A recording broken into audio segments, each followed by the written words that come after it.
Want to say hi to the camera? You see him? Oh, he's under the table.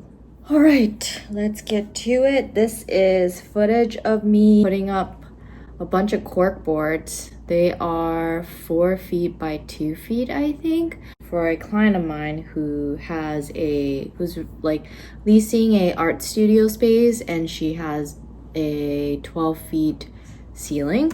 Didn't really assemble this unit, but I mounted it for the client. It has sort of a floating shelf component, but it comes in like 3 parts. So one super tall cabinet, then part of the horizontal part will sit on the shorter cabinet, but you have to mount this floating part onto sort of like a French cleat, but like IKEA style. $600 worth of wire shelves and heavy duty hardware that comes with it. It fits in my little compact car.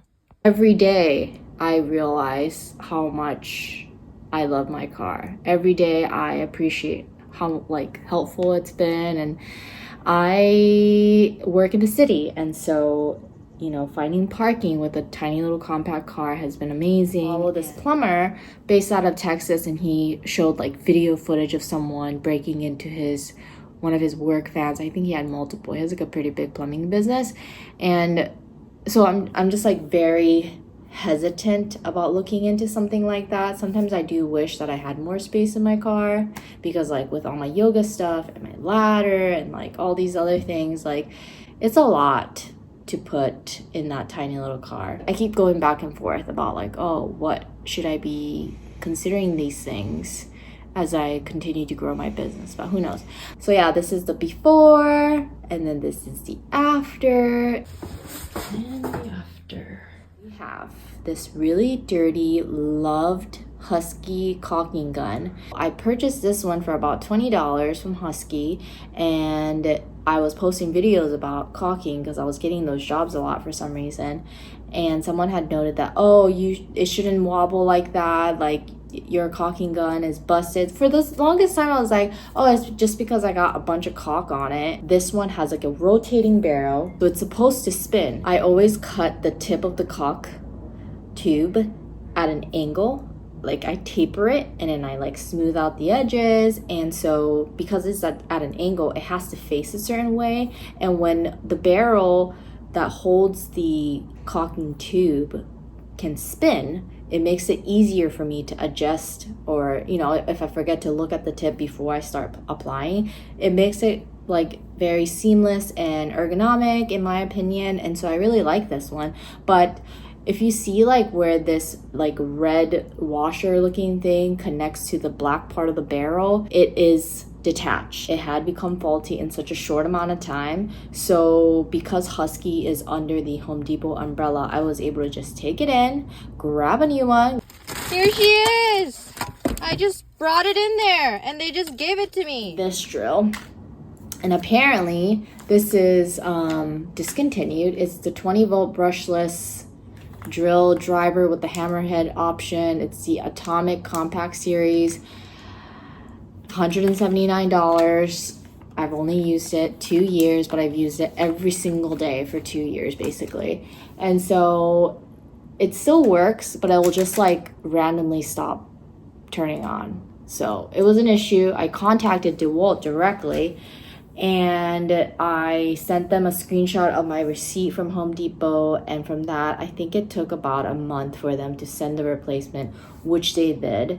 And it's still from the Atomic Compact Series, but this one retails for $139. It's smaller, and I like the look and feel of this one a little bit more, but I did get a replacement, so I really can't complain. I installed these very interesting looking window screens where it has like a handle to accommodate for the window lock, and unfortunately the way that my client's window is set up, it did not work with these brackets that the manufacturer had showed me how to install the window screens as. It just didn't allow for it to be installed the way that it was supposed to be, so I ended up going back and applying some weather stripping to accommodate for the gap. I mean, the screen itself is just such a modified piece of art, you know. It's so cool. I like that you have the little window within a window screen. Anyways, I can't stress enough how much I detest pocket doors. I think they are a great idea to save space, and I think that they are, you know, beautiful and seamless, and I think people that install them great and fine. But as for maintenance, it's just like such a nightmare. It doesn't allow for the average person with like limited tools to take it apart, to access the wheels in case it starts to get loose, and things will get loose as you use them. I like that everything is like at a weird angle. I mean, it's at the center line. My partner is really into bonsais. And so we had gone to the bonsai museum in Washington, but I saw this one in particular, and I thought that was so cool that it's sitting on a stand that is definitely not level. You know, it's like all kinds of a weird pitch, and it looks so beautiful, and I feel like I need to help it, but it's like totally fine, you know. I don't know, I just thought that was very interesting. Thank you so much for watching. See you in the next video. Peace.